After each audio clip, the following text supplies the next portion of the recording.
Bonjour, bienvenue au Diva du Diva. Avocate, animatrice et auteure de plusieurs livres, notre invitée aujourd'hui se laisse guider par sa plus grande passion, celle de raconter des histoires. Elle nous captive avec ses récits, mais aussi avec son parcours hors du commun.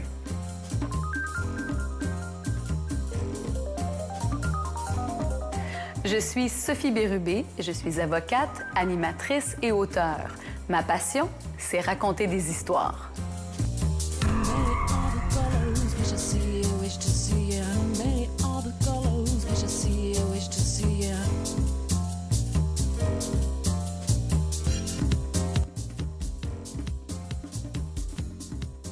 Sophie, merci d'être avec nous aujourd'hui. Ça me fait plaisir, Cindy. On a tellement de choses à discuter. Tu portes tellement de chapeaux dans la vie. Je ne sais pas par où commencer. Moi non plus. Mais je pense que ce qui est intéressant, c'est que tu me dis ça. Puis moi, je me définis plus par ce que je fais. OK. Maintenant, je me définis plus par ce que je suis ou comment je me sens. Est-ce que je suis heureuse ou je suis malheureuse? Donc, je te dirais que d'abord, avant tout, je suis à une bonne passe dans ma vie. Je suis très heureuse. Je suis heureuse dans ma vie personnelle, dans ma vie professionnelle.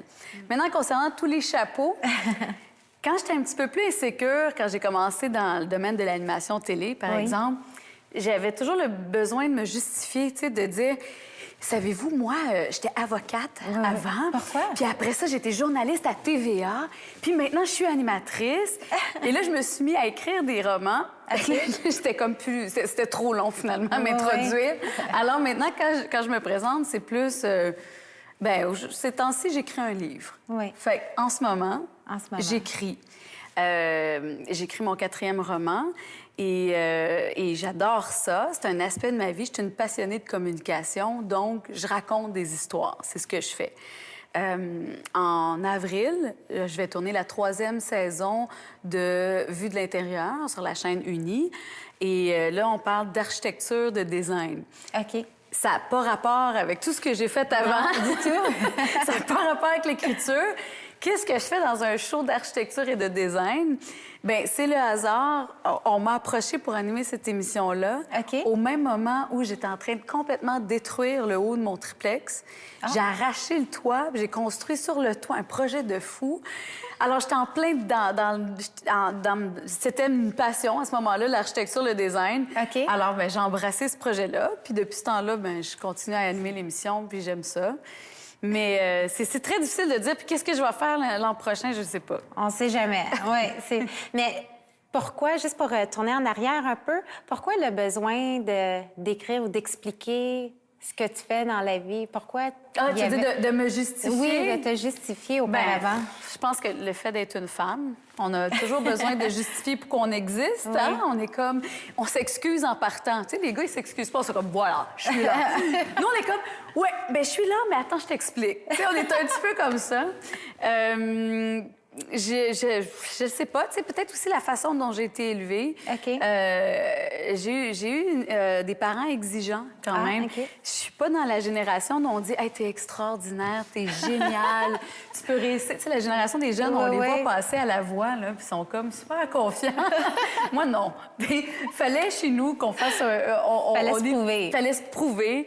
Donc, il fallait étudier un métier sérieux. Okay. Alors, j'ai fait mon droit, je suis devenue avocate, j'ai pratiqué. Je te dis que ma passion, c'est de raconter des histoires. Bien, il y a un lien dans tout ce que j'ai fait. Oui. En droit, surtout dans les litiges, les conflits, on s'en va raconter une version de l'histoire à un juge ou à un arbitre. Oui. Ou en négociation, on présente un point de vue pour aller chercher finalement un accord. Okay. Donc, il y a cette notion de raconter une histoire. Puis plus on raconte une histoire efficacement, dans le cadre d'un livre, bien, on captive notre lectorat. Dans le cadre d'une émission de télé, bien, on captive les gens qui nous écoutent. Oui. Puis dans le cas du droit, dans l'expression du droit, bien, on peut retirer des avantages pour nos clients.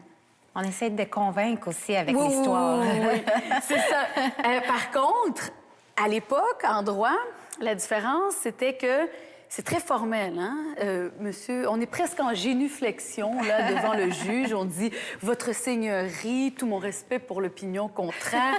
C'est très, très encadré, alors que je suis beaucoup plus Je dirais que je suis plus naturelle. Je me sentais pas très bien dans ce cadre-là. Même dans le bureau d'avocat, moi, je gagnais une cause, puis je courais dans les corridors, puis j'embrassais les secrétaires. Puis là, je me faisais dire, regarde, Sophie... Calme-toi.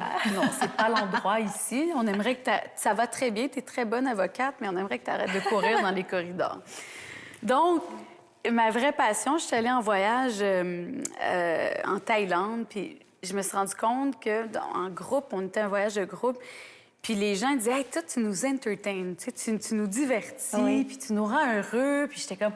Ben oui, wow. Je trouve que tu fais vraiment animatrice. Plus! Ouais, plus qu'écrivain, tout ça. Genre, je m'ouvre les veines en écrivant. Non, c'est ça. Je raconte des histoires, hein? Ouais. Donc, j'étais là-bas, puis on dirait que c'est là que j'ai eu une espèce d'épiphanie en me disant non, il faut que je quitte le droit, il faut que j'aille en communication. Puis je voulais être Oprah, comme toutes les filles, tu veux être Oprah, ouais, hein? c'est sûr. On veut tout être Oprah. Sauf que, bon, c'est pas comme ça que ça marche. Alors, quand je suis revenue de voyage, j'ai appliqué en journalisme. J'avais déjà fait un stage. Et là, je me suis... T'es retournée à l'école? Non. OK. Non, j'ai travaillé... Je suis allée voir les médias. OK. Et puis, je me suis retrouvée à TVA. J'ai recommencé au bas de l'échelle. Alors ça, c'était drôle parce que je partais d'un salaire dans les 6 chiffres. Et là, je me ramassais à travailler les soirs, les fins de semaine, à écrire les textes pour Sophie Thibault puis Pierre Bruno. J'étais pressée de prouver. On parle de se prouver. J'étais pressée de prouver que j'avais fait le bon choix de quitter la grosse job d'avocate pour être journaliste. Et j'étais au Club École, en fait, un peu, des journalistes de Montréal. Je me suis retrouvée à Québec. Ça allait super bien à Québec pour ma carrière. Et là, mon père est décédé. OK. Et on dirait que j'ai eu une prise de conscience de dire non, c'est pas nécessairement le journaliste que j'ai envie de faire, c'est vraiment l'animation. Donc, je suis revenue à Montréal et c'est là que j'ai commencé à travailler pour Vox et faire des grandes entrevues à la télévision. Là. Ah, OK. C'est là que tu voulais... tu étais prête pour être Oprah, là. Absolument. Non, mais c'est vrai, tu ne sauras pas que j'ai le casting. J'ai le casting plus que toi, Tellement. Oui, hein? T'es ma compétition, c'est sûr. Oui, absolument. Donc, donc j'ai commencé à faire ça et pendant 6 ans, j'ai fait ça. J'ai rencontré tous les types de personnalités. Et tu sais, au début de l'entrevue, je te parlais de être très formel devant le juge. Puis après ça, la télé, pour les reportages à la télévision, c'est aussi formel. Hein? On a 2 minutes pile, on sait les questions que Pierre Bruno, Sophie Thibault va nous poser. Donc, en effet, Pierre, je suis au Palais de justice de Québec. Et là, je peux être plus relax, un peu comme ici. Okay.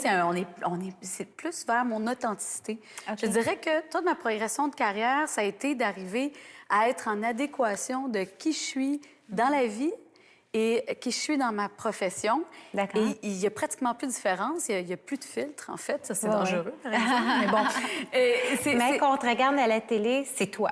Oui, c'est la même chose. C'est la même chose à prendre ou à laisser. Et c'est drôle parce que ça a pris toutes ces années d'expérience pour finalement être moi-même, alors qu'il y a des gens qui ont 20 ans, qui commencent en télé aujourd'hui, puis j'y trouve meilleurs que moi. Parce qu'eux, c'est comme s'ils n'avaient pas eu besoin de passer par tout ce processus-là pour être eux-mêmes à la télévision. Mais moi, on dirait qu'il fallait que j'aille tout ce cheminement-là. Mais comment tu passes d'être animatrice à écrire tous ces beaux romans que tu écris? Bien, tu vois, l'écriture, c'est lié aussi au droit. Parce que quand un conflit s'en va en procès, tu as des procédures à écrire. Tu as une requête. Et dans ta requête, tu racontes ce qui s'est passé. Ouvert telle date, monsieur a fait telle chose, madame a fait telle chose, la demanderesse, et tu racontes une histoire. Et écrire, c'est la même chose. Moi, ce qui est arrivé, c'est que j'ai eu une fille, une petite fille, et pendant mon congé de maternité, j'ai été inspirée par les événements. Je suis très inspirée par l'actualité. Je suis une passionnée d'actualité. OK. Et il y a eu l'affaire Turcotte. Et Guy Turcotte, il était en train de tuer ses 2 enfants. Donc, l'infirmière qui l'a reçu à l'urgence, il lui a dit une chose. La première chose qu'il a dit, c'est « J'ai tué mes enfants. Vous savez pas ce qu'elle m'a fait endurer, la bitch. » Et tout de suite, il a mis la faute de ce qu'il avait fait sur son ex. Wow. Et je suis partie à pleurer dans mon salon. Okay. Et j'ai dit, parfait, je vais écrire un roman qui va un peu décortiquer comment on en arrive à une situation aussi dramatique. Oui. Et j'ai écrit Sans antécédent, je te dirais, c'est comme... c'est descendu, c'est l'inspiration, puis Puis c'est à partir de ça. j'ai écrit en 3 mois. Et... 3 mois? Oui, oui, Wow. oui. J'ai écrit les 20 premières pages, puis mon éditrice a dit vite, vite, sors-moi ça tout de suite. Et là, et tu vois, bon, là, maintenant, il est traduit, ça a été un best-seller. Puis c'est comme, ce livre-là ne veut pas mourir. Et pourtant, les livres en librairie, ça dure 3 mois. Oui. Mais là, ça fait quand même 5 ans qu'il est sorti et ça continue. Moi, j'en entends parler cette semaine. Je pensais que c'était un des plus récents que tu as écrit. Oui, c'était dans la presse. Je suis comme, bon, 5 ans plus tard, il en parle dans la presse. Là. Mais c'est bien. Mais maintenant, on peut l'avoir, je pense, sous format numérique ou le commander par Internet. Mais j'ai écrit 2 autres romans après, puis je suis en train d'écrire un 4e. Mais ça, c'était le premier, puis c'était très fort. J'ai une affection particulière pour celui-là. OK. Puis bon, l'histoire, c'est un homme qui raconte sa rupture, puis il t'embarque à fond, puis la tension monte, puis tu dis, mon Dieu, qu'est-ce qui va arriver? Et la deuxième partie, c'est la même histoire, mais c'est raconté par la femme. OK. Et là, tu prends part. Tu sais, d'habitude, quand on voit des histoires de loin, on s'implique pas. On juge les gens, comme c'est facile de juger Turcotte ou de juger son ex. Mais quand tu rentres dans leur intimité, c'est différent. Oui. Et pour la petite histoire, Isabelle, Gaston, on s'est connus à cause du livre. OK. Et c'est devenu une excellente amie par la suite. Donc, tu sais, c'est vraiment des hasards de la vie. Tu sais, c'est un peu comme des fois, tu dis, des fois, je suis un peu Forrest Gump. Je me ramasse à des endroits, puis tu fais comme, bon, ben c'est ça que je fais. Je vais être auteur. Mais c'était inspiré de ta vie de tous les jours, de ce que tu regardes dans les nouvelles, l'actualité, comme tu disais. Oui, puis de ce que j'ai vécu, que ce soit dans mes relations amoureuses, que ce soit comme avocate, les dossiers. Tu sais, mon 2e roman, c'est une avocate qui est disparue. Et c'est une avocate de la défense. OK. Et elle a la réputation de coucher avec ses clients. J'ai pas couché avec mes clients. J'allais dire, c'est-tu inspiré d'une vraie histoire? C'est inspiré du fait qu'à un moment donné, il y avait une rumeur concernant une avocate qui aurait couché avec des membres des motards. OK. Avec des motards. Puis là, j'ai pris ça. Et une autre de mes amies a marié un gars en prison. Okay. Qui est avocate. Puis là, j'ai fait « wow! » Puis là, à partir de ça, puis de la corruption, mais j'ai écrit La sorcière du palais. Le 3e, c'est une commande de libre expression. Ça s'appelle Première fois et c'est un petit livre coquin. Et là, c'est drôle parce que j'ai eu cette commande-là au même moment où je venais de rencontrer mon mari. Alors, c'était parfait. Comme on dit, joindre l'utile. J'ai fait la recherche de mon livre coquin avec mon mari. C'était génial. Ah, c'est parfait. Là, c'est du bon timing. Je me livre beaucoup, hein. C'est ça, j'ai pas de filtre. C'est ce qu'on veut. C'est ce qu'on veut. Mais... On n'est pas en cours, pas de problème. Puis je te dirais que les 2 dernières années, il y a eu cette émission-là sur l'architecture puis le design. Et en même temps, j'ai construit ma maison avec mon conjoint. Qui a 2 enfants. Et moi, j'ai une petite fille de 6 ans. Donc, on a fait une fusion. Puis, je me suis beaucoup plus investie dans ma vie personnelle que dans ma vie professionnelle. Ah, OK. Puis, je dirais que c'est quelque chose que je regrette pas. Autant j'ai eu des doutes un peu, puis je me disais, ben mon Dieu, je pourrais pousser plus, là, Oprah, là, c'est demain matin que j'aimerais être Oprah, là, c'est pas arrivé encore, quoi. Mais autant je suis allée construire des bases solides sur lesquelles m'appuyer. Personnel. Puis que peu importe que ce soit plus de romans, plus d'émissions de télé, j'aimerais beaucoup refaire de la radio. Ah oui? Ben, j'ai fait de la radio aussi. C'est vrai que j'ai oublié. Mais t'en fais tellement. C'est pour ça. Mais oui, mais ça rappelle plus. Mais c'est une à la fois. Moi, je vais au YMCA ces temps-ci. Je vais au yoga. C'est ça que je fais. T'as commencé à travailler, quoi, à 9 ans? À 13 ans. J'ai gardé des enfants, puis au point à Radio-Canada, très jeune. Mais ouais, c'est ça. J'ai fait de la radio. C'est vrai. Ah, tu vois, moi, j'ai essayé de la radio un peu, puis j'ai complètement freeze. Hein? Je trouvais ça complètement différent de la télévision. Ben moi, pas se maquiller, pas se coiffer, t'es habillée en mou, c'est extraordinaire. Puis j'ai encore moins de filtres à la radio. Ça, c'était en plus c'était Radio X, qui est une radio de gars de droite. Moi, je suis plus de gauche. Et j'ai tellement eu de plaisir. Parce que moi, je parlais avec mes gars, là.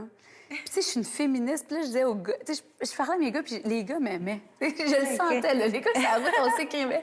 J'ai adoré cette expérience-là, tu sais, d'interviewer dans la même demi-heure un psychologue des animaux puis le président du Conseil du Trésor. Puis c'est exactement le genre de show. Puis tu sais, on n'arrête pas de parler d'Oprah Winfrey. Puis tu sais, Oprah Winfrey, là, ça serait bien plus toi que moi. moi, ce que j'ai envie de faire, puis je lui ai dit d'ailleurs, c'est je voudrais être Denis Lévesque. Ah. Puis là, tous mes amis snobs sont comme Denis Lévesque! Franchement! Mais pourquoi? Premièrement, je l'admire beaucoup, ce gars-là, parce qu'il est beaucoup plus érudit que la plupart de mes amis snobs. Et c'est un homme qui est très, très cultivé, qui lit énormément et qui réussit l'impossible chaque soir avec très, très peu de... Il n'y a pas de staff, là. C'est pas... Il n'y a pas une cour de gens qui travaillent pour lui, là. Il y a une personne avec lui. Sur son contenu. Elle doit travailler beaucoup. Il travaille. Oui, c'est oui.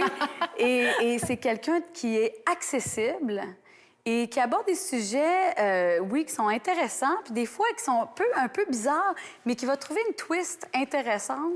Puis moi, c'est l'aspect accessible, pas snob, de ce qui fait puis qui est fait intelligemment quand même quand on regarde son émission. Et c'est quelque chose que j'aimerais faire. Ouais. Tu me dirais, là, qu'est-ce que tu as envie de faire? C'est d'être collé sur l'actualité, mais en même temps de parler de tous les sujets possibles. Puis il n'y a pas de petits sujets, puis il n'y a pas de sujets cons. C'est toujours la façon dont on les aborde. Oui, puis je l'admire beaucoup pour ça. Puis que ce soit en radio ou en télé, ça, c'est quelque chose qui me manquerait si je ne faisais qu'écrire. Ah, OK, je comprends. Parce que écrire, c'est une discipline. S'il y a des gens qui nous écoutent qui veulent écrire, c'est donnez-vous un minimum de tant de mots par jour. C'est bon, c'est pas bon, mais je m'en fous. 3 mois, c'est impressionnant quand même. 3 mois, c'est 1000 mots par jour. Pas de fin de semaine, là. C'est 7 jours sur 7. Je sais pas comment j'ai fait parce que... T'avais-tu un enfant quand tu Oui, j'avais un bébé au sein. Puis j'écrivais avec le bébé à côté. Écoute, je sais pas comment j'ai fait, puis j'étais célibataire. Mais je te dis, c'est l'inspiration. Ça... en ce moment... J'ai une vie beaucoup plus facile qu'à l'époque et je fais à peu près 500 mots par jour. J'ai très, très peur de manquer mon deadline. J'ai un échéancier. Je sais pas, c'est peut-être les réseaux sociaux, les maudits réseaux sociaux, c'est quelque chose, ça. On est toujours là-dessus. Like. Faut se déconnecter. On n'a pas le choix parce que sinon, mais je le sais. Écoute, je suis en train d'écrire, je suis déconnectée. Puis là, il faut que j'aille chercher un mot sur Internet. Je tombe sur Internet, Facebook. Puis là, je suis en train de regarder des photos de voyage de Nancy que je connais pas. Puis je les like, je les aime. Puis j'ai perdu ma journée. 2 heures plus tard, je ressurgis. Et je dis, il faut que j'aille chercher les enfants à l'école. Mais non, ça, c'est un fléau. C'est un fléau. Effet, oui. Moi, je pense que je suis TDAH ou je sais pas. Là, non, mais je pense que c'est vraiment, on l'a tous. Je connais personne qui n'a pas ce problème-là. Ah non, mon chum m'a dit, regarde, mon mari. Regarde la météo. Ça m'a pris du temps, moi aussi, à dire ça, mais je trouve que... Ça fait tellement adulte. C'est vrai, hein? Grown up. Il me dit, va checker la météo. Je regarde pas météo. Je regarde, il y a quelqu'un qui a liké ma photo. Puis là, je me dis, qui d'autre? Je suis partie, mon chum me dit, météo, Sophie. Météo. Mais ce serait quoi tes conseils pour rester focus, pour faire autant de choses et ne pas perdre du temps aussi? Bien, c'est prendre des engagements. Je pense que mon prochain livre, j'ai un engagement pour telle date, je dois livrer un manuscrit. Je pense que c'est suivre ses inspirations, tu sais, c'est-à-dire des fois, je me lève un matin puis je dis, tu sais, à un moment donné, l'autre fois, j'ai appelé Lorraine Pintal du TNM. Je dis, écoute, j'aimerais ça vous rencontrer, inspirez-moi. Tu sais, aller chercher des mentors. Moi, il y a des gens, des fois, qui m'appellent puis qui ont le courage de me dire, bien, viens, on va aller prendre un café puis j'aimerais être guidée dans mes choix. Ça, puis je le fais. Ouais. Je le fais, puis on le fait pour moi. Un petit pas à la fois. Tu sais, moi, ça coûte 500 mots par jour. Des fois, c'était un bon 500 mots. Des fois, c'était un mauvais 500 mots. Mais à la fin, ça donne 80 000 mots que tu révises, puis ça donne un manuscrit. Ça, c'est pour le livre. Pour la télé, je dois avouer que je ne sais pas où ça s'en va, le monde de la télé, présentement. J'ai aucune idée. C'est très multimédia. Je me trouve vieille. Ouais. Je me trouve vieille. Personnellement, non, mais je suis jeune. Elle n'est pas vieille au prep, ça fait bien longtemps qu'elle est à la télé. Mais justement, là, là, elle est plus dans le web. Il faudrait que j'aille un YouTube channel. C'est ça la mode. Il faut être YouTuber. Là, ça va très dans le web. Les émissions web fonctionnent très bien de nos jours. Toi, tu fais ça. Bien, Couch Talk, la version anglaise de Diva du Divan. Les divas du divan. Ça a commencé sur le web, sur mon site, en anglais. Puis là, ça a grandi, ça est parti de là. Mais maintenant, oui, les gens, ils écoutent plus vraiment la télévision en direct.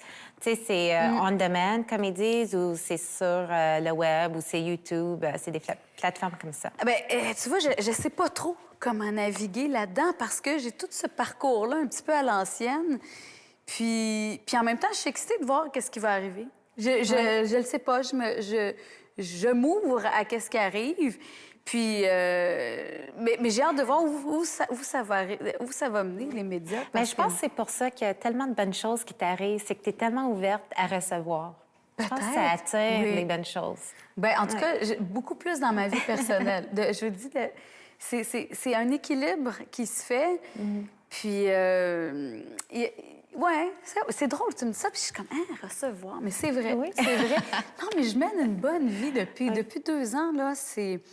C'est que du bon. J'aime ça que du bon qui arrive, mais pas nécessairement dans la forme à laquelle je m'attends. Puis au niveau professionnel, en ce moment, c'est un gros point d'interrogation. C'est quoi la prochaine étape? J'ai un projet pour Télé-Québec qui serait génial, mais est-ce que ça va se faire? Ça va pas se faire? Des fois, ça prend des années en télé, des fois, ça prend des mois. J'ai un projet de film avec Sans antécédent. Est-ce que ça va se faire? Ça va pas se faire. On a eu la traduction de Sans antécédent qui est No Priors maintenant. Oui. Et on attend des nouvelles de New York pour représenter le tout, si ça fonctionne ou pas. Oui. Mais il faut vivre avec la possibilité que tout ça, ça se peut que ça fonctionne pas. Oui. Donc, j'ai un triplex, puis je vais m'acheter un immeuble à logement. Oui, mais ça se peut que tout fonctionne aussi, oublie pas. Mais dans le sens que je pense qu'il faut quand même être capable, il faut être réaliste aussi, c'est-à-dire d'avoir un plan B puis un plan C. Il y a des gens qui vont s'asseoir sur le même divan qui vont dire « Moi, j'avais pas de plan B. » Oui. Tu sais? Mais moi, j'aime avoir un plan B puis un plan C. Fait qu'il n'y a pas juste l'art, mais il y a aussi... avoir une indépendance financière pour pouvoir faire les projets que j'aime. Ben, tu sais quoi, Sophie, j'espère que tout fonctionne. Wow! Plan A, B et C. Alors, je veux un bébé en plus, je veux un autre bébé en plus. Je veux trop d'affaires. Bon. Ben, je te le souhaite tout. Bien, c'est un plaisir. Écoute, j'ai beaucoup parlé. Oui, bien, c'est toi, quoi? Merci. T'as presque pas parlé. Non, pas du tout. Je t'ai écouté. Je prends tous tes petits secrets pour devenir Oprah avant toi. Ah oui, mais je te le souhaite, vraiment, là. Puis en plus, on parle de diversité, là. C'est bon, profites-en, là. Mais merci, Sophie. Merci beaucoup d'être venue. Vraiment. Super. C'est toujours super de te parler. Je pense qu'on pourrait y aller pendant beaucoup plus longtemps, pour des heures, en fait. Mais oui, là, faut que on ira prendre un verre. Faut que tu prennes mon site, là. sophiebérubé.com. Oui, c'est sûr. Il y a toute ton information, tous tes chapeaux que tu portes sont là. Okay. Parfait. Merci beaucoup. Merci beaucoup. C'est un plaisir. Merci d'être des nôtres. Puis merci à vous. Restez pour le prochain épisode des Divas du Divan.